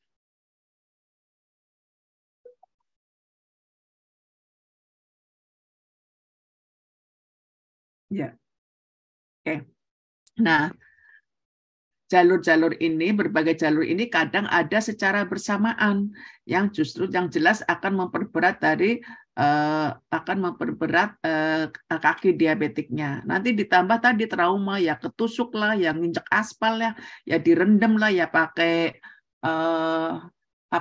hot cream ya gitu-gitu sampai berlebihan karena nggak terasa dia oles tuh sampai 3 pot, ya, yang ada terjadi kerusakan, ya, serta bagaimana secara psikologikal dan perilaku pasien itu. Ini tadi ya neuropati perifer, ya, terdapat keluhan atau tanda disfungsi saraf perifer pasien diabetes setelah mengeluarkan penyebab yang lain. Sensasi proteksinya hilang, ketidakmampuan merasakan tekanan ringan dengan dilakukan pemeriksaan monofilamen yang 10 gram dari Simon Westin. Kemudian adanya deformitas kaki, ya, abnormalitas struktur kaki seperti Hamer-2, Claw-2, hallux valgus, prominent metatarsal hip atau bunion, ya. Kemudian ada osteoartropati, amputasi atau pernah dilakukan tindakan pembedahan. Selain itu juga ada masalah penyakit arteri perifer, ya, adanya aterosklerotik atau mungkin sampai obstruktif, ya, dengan gejala atau tanda gangguan penyakit arteri perifer, misalnya adanya suatu claudication intermittent. Nah, selain itu juga suatu terapeutik dari footwear, misalnya alas kaki, kaos kaki, dan lain sebagainya, ini harus bisa membantu kaki pasien diabetes itu untuk nyaman dan aman terutama terhadap benda-benda asing, benda-benda tajam, atau terhadap penekanan yang terus-menerus. Ini tadi sudah, ya, neuropati diabetik. Nah, ini tadi masih nyambung, ya, ini juga perlu ditanyakan, ya, mengenai ketidaknyamanan kaki ini kita bisa lakukan anamnesis, ya. Apakah kita menanyakan dulu karakteristik pasiennya, lama diabetesnya, bagaimana kendali glikemiknya, ada tidak faktor gangguan mikrovaskularnya, ada nggak riwayat ulkus sebelumnya, ada nggak riwayat amputasi atau bypass juga bisa dilakukan pada kaki, bypass, atau adanya claudication intermittent atau merokok, ya. Nah, merokok. Kemudian ditanya nih, apakah ada nggak ketidaknyamanan kaki, ya? Misalnya ada rasa terbakar, ya. Kalau dia ada, bisa poin ini ada poin, ada letih, kram, bisa maksimal 2 poin. Dengan poin-poin ini kita bisa melihat total skor keluhan, ya. Sensasi yang dirasa seperti apa? Kemudian lokasi keluhannya di mana? Apakah di kaki, tapak kaki, atau tempat lain. Kemudian bisa sampai membangunkan tidur apa tidak. Ya, waktunya muncul kapan? Memburuk saat malam atau siang dan malam muncul, ya. Kemudian muncul pada saat siang hari, tidak ada poin, maksimal 2 poin. Bagaimana menghilang? Dengan berjalan, dengan duduk berbaring, atau tidak hilang, ya. Ini dengan total skor dikatakan ringan kalau 3-4, normal 0-2, sedang 5-6, dan berat 7-9 gitu. Nah, ini adalah klinis neuropati diabetik, ya, anamnesis dengan gambaran nyeri tersebut di atas, kemudian dilakukan pemeriksaan fisik dengan pemeriksaan Garbutala, ya, 128 Hz persepsi vibrasinya, atau dengan monofilamen dengan tekanan 10 gram untuk melihat persepsi tekanannya. Kemudian kita juga perlu melihat ada tidaknya penyakit arteri perifer. Ya, jadi pertama kejadian ini kan sekitar 15-30%, ya, dan merupakan diagnosis klinis bisa kita tegakkan, misalnya dengan riwayat claudicatio intermittent. Jadi pasien itu diminta berjalan. Nah, ini sesuai dengan Fontaine Clinical Staging. Ya. Biasanya kalau yang masalah kaki pada saat claudicatio intermittent itu sakit saat istirahat. Kok kebalik ini? Ini kebalik. Jadi saat istirahat itu membaik, saat berjalan, dengan menilai rasa sakitnya pada saat istirahat, pada saat berjalan. Kemudian kita melihat juga pulsasi kakinya dan bisa dilakukan pengukuran ankle brachial index. Nah, kalau dilihat dengan staging Fontaine Clinical Staging, stage 1 itu asimptomatik, tidak ada keluhan. Stage 2 itu ada claudicatio intermittent. Claudicatio intermittent 2A apabila pasien tersebut berjalan lebih dari 250 mg, dia tidak ada keluhan sakit. Itu baru ada keluhan sakit, itu berarti dia stadium 2A. Tapi kalau pasien bisa berjalan kurang dari 250 meter sudah mulai sakit, berarti dia masuk stadium 2B. Nah, pada saat istirahat dia sakit, sakitnya konstan, kemudian intens terus-menerus juga, kemudian resisten terhadap analgetik, jadi dikasih obat anti nyeri, nyeri juga. Maksud saya tetap bertahan nyerinya, itu berarti stadium 3. Dan kalau sudah menghitam, ya, itu berarti stadium 4 atau gangren. Kenapa dikasih obat analgetik, dia tetap nyeri? Karena mekanisme nyerinya karena sumbatan trombus, bukan karena suatu inflamasi nosiseptif sarafnya atau neuropatik, nyeri neuropatik atau nyeri nosiseptik. Itu dia mekanisme nyerinya adalah karena adanya obstruksi, di mana jaringan distal dari obstruksi tidak mendapatkan oksigen, tidak mendapatkan nutrisi, maka disebut sebagai nyeri iskemik. Nah, ini merupakan pemeriksaan yang bisa dilakukan pada pasien-pasien yang dicurigai adanya penyakit arteri perifer. Yang pertama tadi ini ankle brachial index, yaitu membandingkan tekanan darah ankle dan tekanan darah brachial. Jadi ini pasien diukur tekanan darahnya, kemudian dibandingkan. Ya, interpretasinya adalah dikatakan normal kalau rasio itu indeks itu 1,0 sampai 1,2. Dikatakan rendah kalau 0,1 sampai 1,0 dan dikatakan berat kalau kurang dari 0,5. Pada kondisi di mana lebih, yaitu lebih dari 1,2, kemungkinan pembuluh darah tersebut sudah terjadi aterosklerotik, jadi sudah kaku, sudah tinggi, jadi rasionya tuh akan tinggi pada pasien-pasien dengan aterosklerotik. Kemudian pemeriksaan yang lain adalah USG Doppler. USG Doppler ya, yang misalnya yang tidak invasif dengan USG Doppler, kita juga bisa dengan two pressure transcutaneous oximetry atau segmental plethysmography. Ini ketiga alat yang di atas ini tidak semua center ada, tapi kalau yang ankle brachial index, ultrasonografi ini banyak dijumpai di center. Demikian kalau angiografi juga di center-center jantung, center-center pembuluh darah biasanya ada. Tapi yang paling tidak invasif dengan AB sama ultrasonografi. Kalau ini sifatnya invasif.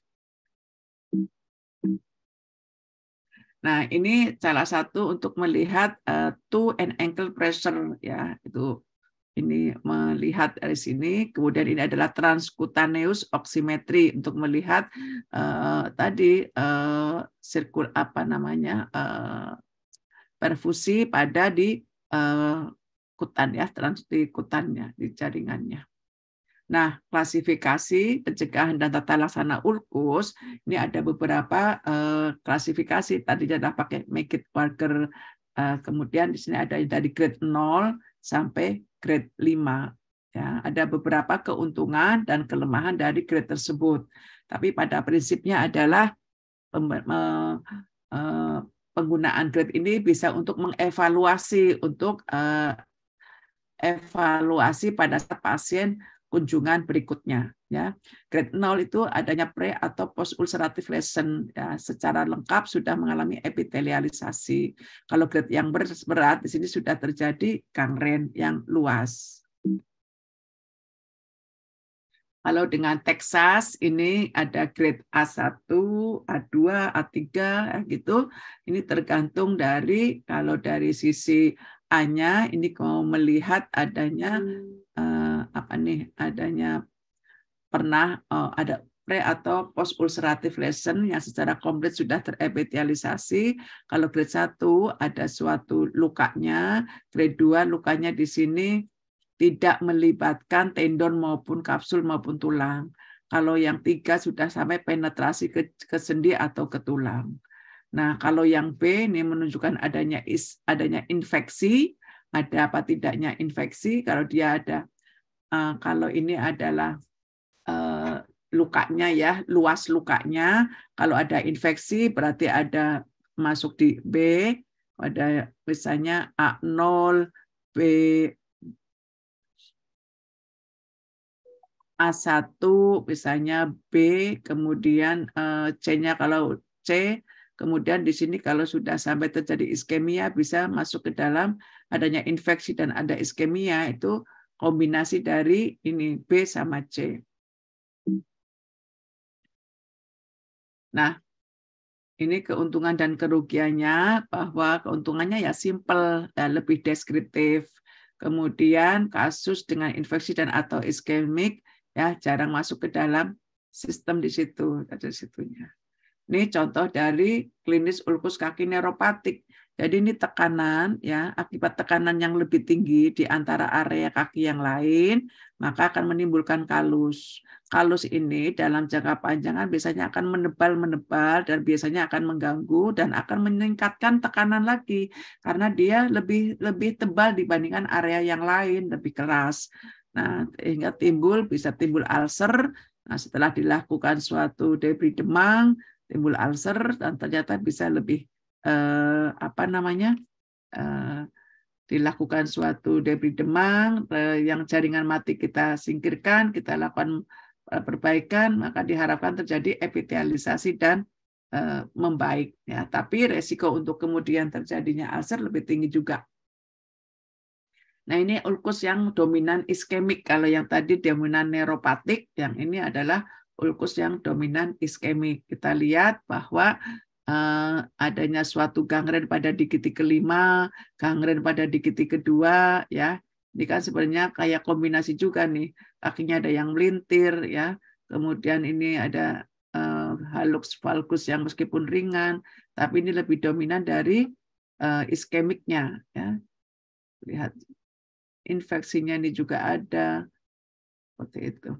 Ini yang dominan iskemik. Nah, kemudian kalau untuk klasifikasi pasien berdasarkan resiko uklus tadi kan sudah disampaikan ya. Tadi dengan tentunya untuk harus melakukan edukasi kepada pasien untuk menggunakan alas kaki dengan tepat ya. Jadi kategori-kategori ini penting ya untuk melihat sejauh mana pasien ini beresiko untuk terkena ulkus. Ini salah satu contoh apabila terjadi gangguan kaki, ini kita lihat nih ya, ini seperti mencengkeram ya kayak Clow-2, maka tekanan di sininya dicari agar area di mana tekanan yang tinggi ini lebih rendah itunya permukaannya ya. Ini untuk membantu memperbaiki gangguan kaki yang terjadi. Ini biasanya pada sarkofoot yang mengalami luka nih, di modelnya seperti ini. Nah, faktor risiko anatomi terhadap kejadian ulkus juga ada. Jadi deformitas kaki. Ya, ini kita sebut sebagai pes planus. Jadi ininya datar. Planusnya datar, ya. Kemudian pes cavus ininya terlalu dekok. Ya, terlalu ke dalam. Nah, ini kakinya ini udah mulai nih. Ini penekanannya tinggi nih, ya. Dibandingkan kan ini udah seperti hammer 2 nih. Dan ini ada kayak sedikit hallux valgus ya. Nah, ini kita lihat adanya atrofi muskuler ya dari daerah kaki-kaki punggung kaki di sini sehingga menimbulkan suatu gambaran jari kaki seperti cakar Clow-2 nih. Ini seperti ini. Ini juga tendonnya mengalami restriksi. Pada kasus yang berat dilakukan tindakan operatif dengan membuka tendonnya. Kemudian ini atrofi dari muskuler, ya, atrofi dari muskuler. Ini juga kayak Clow-2, ya, peripheral neuropati. Nah, di sini juga ada ini nih helomadurum, ada bunion, ya, bursitis dan Clow-2. Paling banyak memang Clow-2. Ini apalagi ini nih sampai melintir. Yang satu masuk kayak diikat kepang. Ini hallux valgus, ya, kemudian 2 overriding. Jadi saling tindih ya, serta adanya onychomycosis, adanya suatu infeksi jamur ya pada jari-jari kakinya. Terus ini juga seperti ini atrofi Clow-2 juga, hallux valgus. Nah, atrofi ini juga. Jadi model Clow-2 ya seperti ini. Nah, kaki yang bawah di sini, yang bawah ini beresiko untuk terjadinya ulcer karena dia tertekan, apalagi kalau dia menggunakan sepatu yang rapat, ini pasti akan timbul luka di daerah sini, akan timbul gesekan, ulcer juga. Jadi ini adalah bentuk-bentuk kaki, deformitas kaki kalau kita jumpai keluarga kita, pasien diabetes yang seperti ini, ya kita harus sudah mulai minimal merawat, jangan sampai kotor seperti ini, jangan sampai terjadi penekanan yang berlebihan. Nah, ini juga hallux valgus ya, jadi kaki-kaki seperti ini yang berisiko untuk terjadinya ulkus. Itu salah satu mengenai resiko kaki pada pasien-pasien diabetes. Oke. Jam berapa ya? Ada pertanyaan, Dek?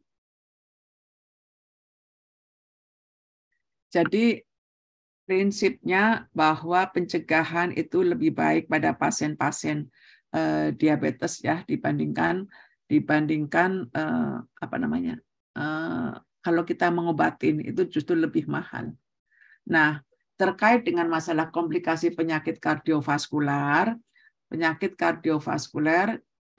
dalam hal ini penyakit jantung, maka yang diatasi adalah faktor resiko yang meningkatkan seseorang terkena penyakit kardiovaskuler, hipertensi. Saya yakin kalian sudah mendapat kuliah hipertensi dari sistem ginjal dan hipertensi, atau mungkin dari sistem kardiovaskuler. Kemudian masalah dari ginjal ya, masalah ginjal juga kalian sudah dapatkan materi tersebut. Jadi harus diatasin problem-problem itu, hipertensi, merokok, kemudian berat badan, kemudian masalah kolesterol. Nah, ini kita bicarakan sedikit saja mengenai masalah kolesterolnya ya, mengenai lipid.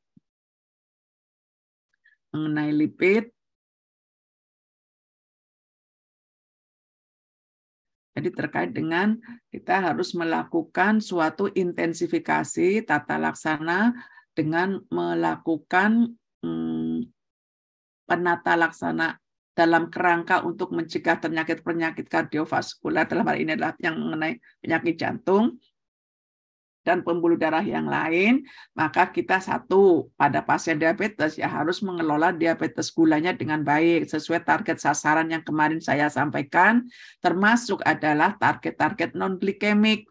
Target non-glikemik mengenai target dari tekanan darahnya, target berat badannya, target berhenti merokoknya, dan target kolesterolnya. Oke. Nah, ini mengenai lipidnya. Mana ya? Search.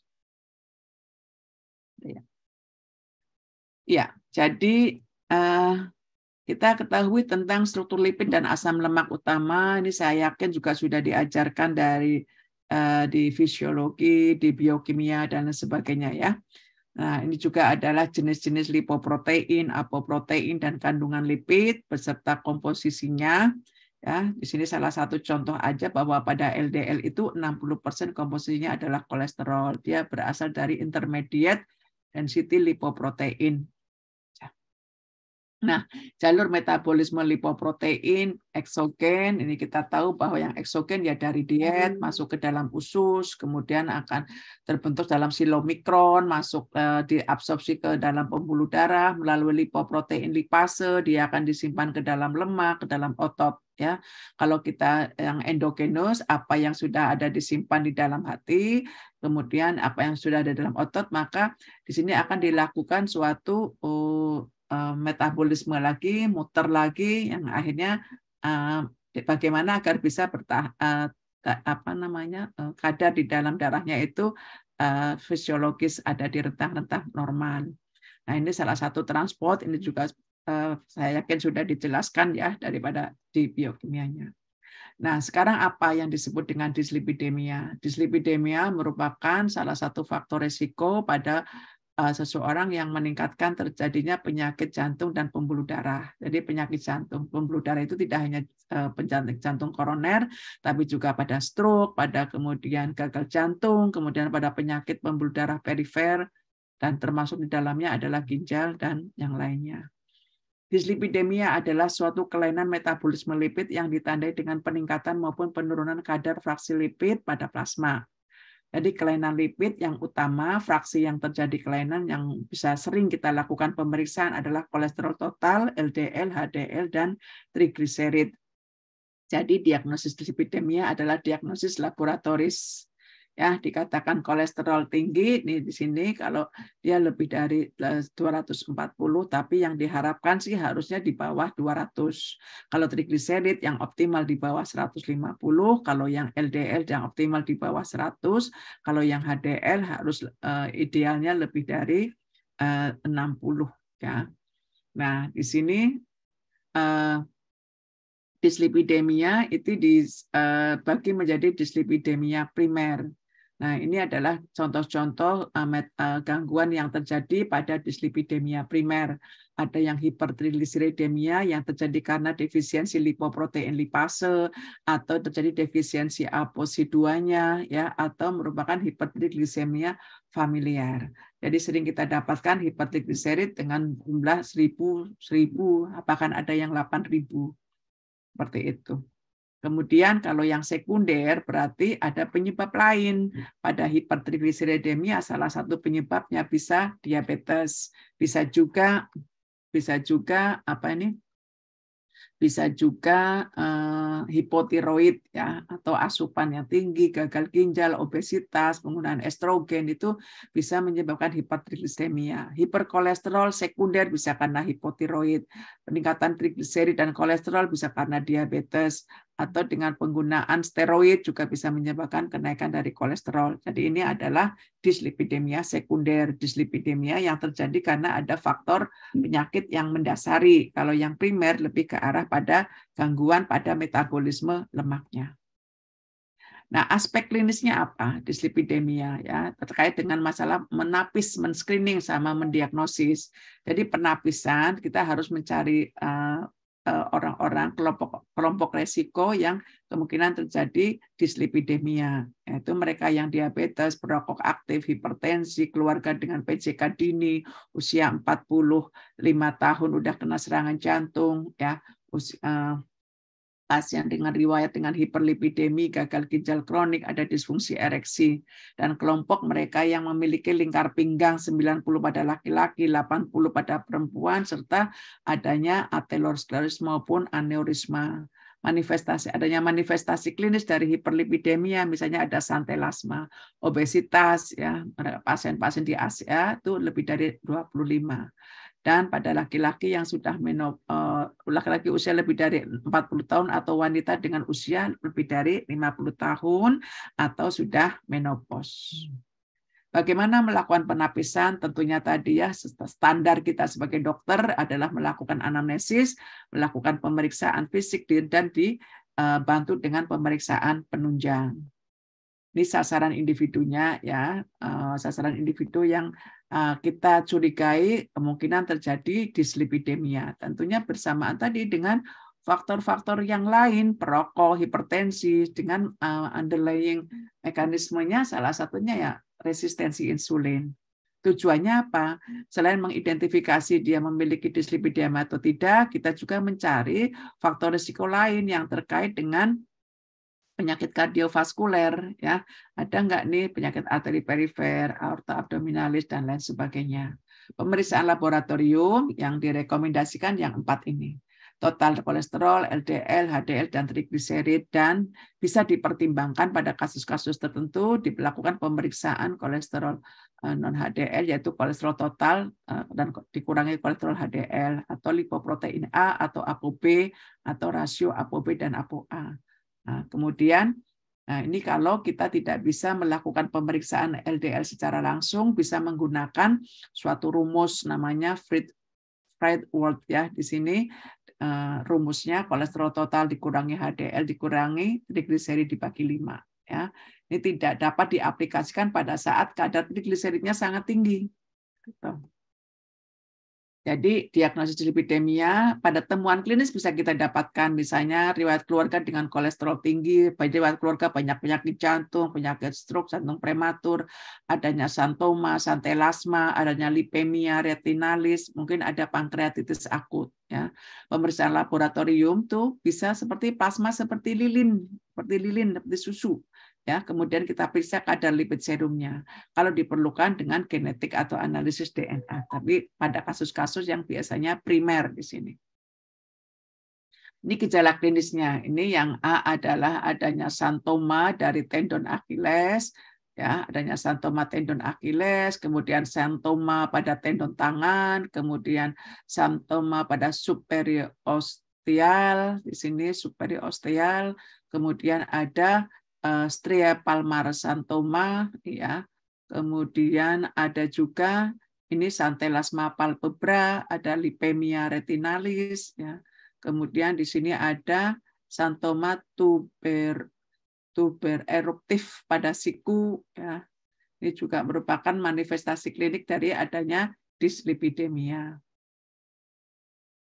Nah, ini yang hiperkolesterol familiar, ini intinya kalau kita mendapatkan pasien-pasien dengan kecurigaan yang familiar, kita bisa dilihat kan kadar LDL pasien pada yang familiar hiperlipidemia itu biasanya menunjukkan kadar kolesterol LDL yang 2-3 kali lipat dibandingkan kadar normal.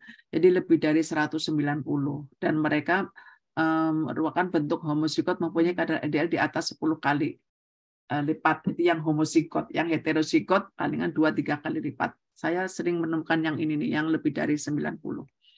Nah, ini etiologi hiperkolesterol familiar bisa pada yang normal. Ini ada reseptor ya, reseptor LDL ini akan menangkap dari LDL yang ada. Tapi kalau pada adanya mutasi, maka dia tidak mampu menangkap. Jadi kadar di dalam darahnya tinggi. Atau adanya suatu disfungsi dari ApoB, atau adanya PCSK9 fungsinya yang terganggu. Ini yang familiar, kita lewatkan aja ya. Nah, ini yang pada dislipidemia diabetik. Ya, trigliserid tinggi, ya, trigliserid dan lipoprotein kaya trigliserol yang tinggi. Jadi ciri-cirinya pada diabetik, dislipidemia diabetik adalah kadar trigliserid yang tinggi, kadar HDL yang rendah, kadar small dense LDL yang tinggi. Ya, ini karena tadi gangguan-gangguan yang terjadi. Nah, di sini mekanisme dislipidemia aterogenik pada kondisi resistensi insulin. Ya, orang dengan obesitas sentral biasanya resistensi insulinnya meningkat, kadar free fatty acidnya jadi meningkat, kemudian banyak lemak dikirim kepada di liver, ya timbul diasilgliserol ya di sini meningkat, kemudian trigliseridnya meningkat, VLDL-nya meningkat. Kemudian dari VLDL ini berusaha untuk mengambil dari trigliseridnya dengan bantuan yang HDL, tapi HDL-nya mengalami suatu mekanisme hepatik oleh enzim hepatik trigliserid lipase, trigliseridnya dibuang, timbullah HDL, melalui ApoA1 timbul small den HDL, small den dan HDL. Ya, kalau dengan di sini dengan ApoB yang 100 di sini melalui hepatik trigliserid lipase, trigliseridnya dilepas, keluarlah LDL, timbullah small den LDL. Ini yang sifatnya aterogenik. Kalau yang HDL ini nanti dibuang lewat urin, jadi kadar HDL-nya rendah, kadar LDL-nya tinggi. Pencegahannya tentunya berdasarkan konsep mencegah untuk penyakit kardiovaskuler dan bertujuan untuk mencegah adanya pankreatitis akut. Di sini pengelolaannya adalah dengan yang non-farmakologis, kemudian dengan yang farmakologis. Yang farmakologis untuk hiperkolesterolemia pilihannya adalah statin, atau dengan sequestran asam empedu, atau dengan ezetimibe atau penghambat PCSK9. Kalau yang hipertrigliseridemia pilihannya adalah dengan fibrat, asam nikotinamid atau asam lemak omega 3. Ini aktivitas fisiknya sama ya seperti pada umumnya, merokoknya dihentikan. Kemudian untuk terapi farmakologis ya, statin adalah suatu obat farmakologis utama untuk mencapai sasaran kolesterol LDL berdasarkan luaran morbiditas dan mortalitas uji klinis. Jadi berdasarkan targetnya berapa nih. Kemudian kalau fibrat itu pada mereka yang trigliserid lebih dari 500, atau pada terkait dengan untuk memperbaiki penyakit kardiovaskuler pada pencegahan primer maupun sekunder diberikan jika kadar trigliserid lebih dari 200. Ya, misalnya LDL-nya sudah membaik tapi trigliseridnya masih tinggi, kita berikan fibrat. Kemudian dapat pertimbangkan untuk menurunkan kolesterol LDL dan ApoB, asam empedu, minyak ikan untuk mengobati hipertriglisemia berat bisa. Penghambat PCS diberikan pada individu ya dengan penyakit kardiovaskuler di mana HDL-nya belum mencapai sasaran. Jadi kalau dengan statin targetnya masih di atas 70, misalnya pada pasien diabetes yang dengan penyakit jantung koroner perlu dengan lebih turun lagi, maka harus dibantu dengan penghambat PCSK9. Kemudian penghambat penyerapan kolesterol ya. Bisa diberikan misalnya ezetimibe itu. Ini mekanisme kerja statin, dia adalah suatu penghambat HMG-CoA reduktase. Ya, jadi proses di mana asetil koenzim A menjadi koasetil reduktase, mevalonat, kemudian akan terbentuk suatu sintesis kolesterol. Karena prosesnya dihambat, maka tidak terbentuk dari kolesterolnya. Harapannya adalah LDL yang bersirkulasi itu rendah. Ini kerja biologis isoprenoidnya. Kita langsung aja, kita mau masuk ke dalam tata laksana. Ini dulu aja, kita langsung kok habis mekanismenya. Jadi statin, hilang lagi. Statin itu dikelompokkan lagi menjadi nanti statin yang mampu untuk menurunkan kadar berdasarkan kekuatan Allah. Tadi. Ini habis lagi ya. 3 menit lagi. Statin dislipideminya.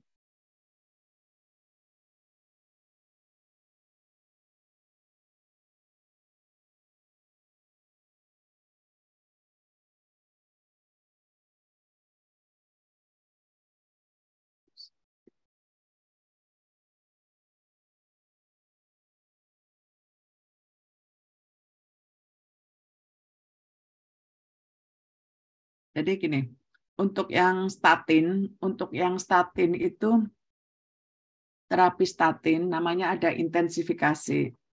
Ada intensifikasi menengah, intensifikasi rendah, intensifikasi sedang, dan intensifikasi intensifikasi tinggi. Ya. Intensifikasi ini artinya memberikan terapi menurunkan kadar kolesterol LDL. Kalau intensitas tinggi, terapi statin intensitas tinggi, target penurunan dari LDL-nya adalah lebih dari 50% dari target LDL basal. Kalau yang sedang penurunannya 30-50%. Kalau yang rendah kurang dari 30%. Dan setiap statin itu memiliki kemampuan yang berbeda untuk menurunkan kadar LDL-nya. Yang paling tinggi adalah rosuvastatin dan atorvastatin. Itu bisa menurunkan dengan dosis 10 mg rosuvastatin, atorvastatin 40 mg bisa menurunkan kadar LDL lebih dari 50%. Nah, siapa saja yang perlu diberikan terapi statin? Kelompok pertama adalah pasien diabetes yang mengalami penyakit jantung koroner yang sudah established. Nah, itu targetnya harus di bawah 70 atau ada juga yang menetapkan sampai lebih dari 50% dari kadar baseline-nya, kadar dasarnya. Kemudian dia masuk ke dalam kategori intensitas tinggi, dia harus diturunkan untuk memperbaiki hasil, untuk mencegah terjadinya kejadian penyakit kardiovaskular ulang. Ya. Kemudian kelompok yang kedua adalah kelompok diabetes pada usia 40-75 tahun. Kalau diabetes masuk ke moderate, jadi dia intensitas moderate, penurunannya 30-50%, atau kalau pasien diabetes tersebut pernah mengalami penyakit jantung, ya apakah serangan jantung atau pemasangan PCI atau dia melalui kateterisasi, maka dia masuk ke dalam intensitas tinggi. Ya, kalau pasiennya tidak toleran terhadap statin, dari intensitas tinggi bisa diturunkan ke intensitas yang sedang.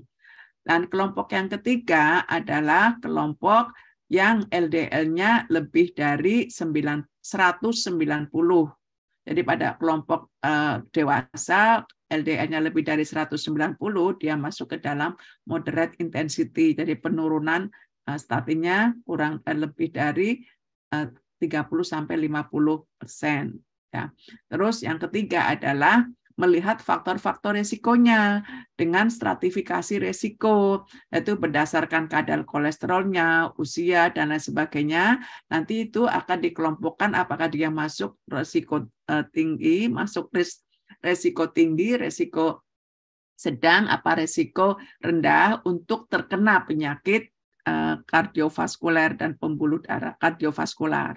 Kalau dia masuk resiko tinggi, maka dia harus intensitas tinggi. Artinya penurunan statin harus lebih dari 50%. Kemudian kalau misalkan intensitas menengah, misalnya risiko dia stratifikasi penyakit kardiovaskulernya menengah, sedang, ya, maka dia targetnya dengan intensitas yang moderat. Seperti itu. Nah, efek samping dari statin adalah yang paling berat adalah rhabdomyolysis, kemudian myositis. Tapi kejadian ini sangat jarang, ya. Hati-hati bahwa statin tidak boleh dikombinasikan dengan gemfibrozil karena akan meningkatkan resiko rhabdomyolysisnya. Dan pada terapi kombinasi yang kalau kita kombinasikan dengan fenovibrat, maka harus diberikan secara terpisah. Seperti itu.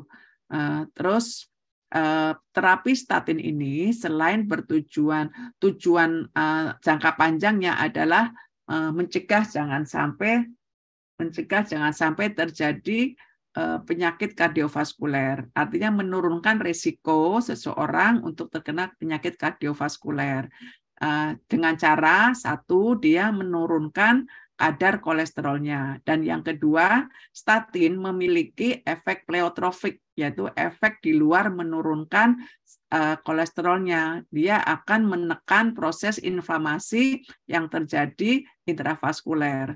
Nah, dengan menekan inflamasi, maka apabila terjadi trombus, maka trombus itu menjadi stabil, tidak mudah rupture, jadi bisa mencegah kemungkinan terjadinya suatu penyakit jantung koroner yang fatal, misalnya akut coronary syndrome. Apakah dia STEMI, non-STEMI, ataukah UAP. Seperti itu.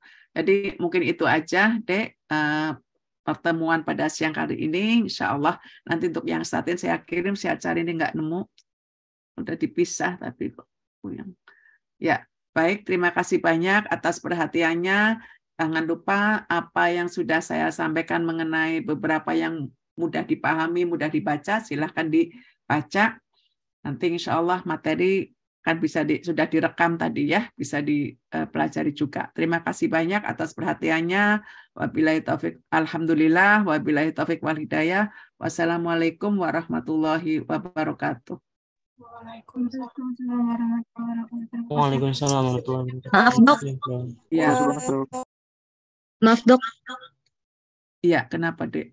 Izin materi untuk yang kemarin sama hari ini, Dok. Iya, ini kan direkam kan yang ini, kan bisa dilihat. Nanti yang kemarin besok, nanti saya kirim, ya. Iya, Dok. Terima kasih Baik. sebelumnya, Dok. Ya, sama-sama. Terima kasih. Assalamualaikum warahmatullahi wabarakatuh. Waalaikumsalam. Terima kasih banyak, Dokter. Sama-sama. Terima kasih juga, Dek.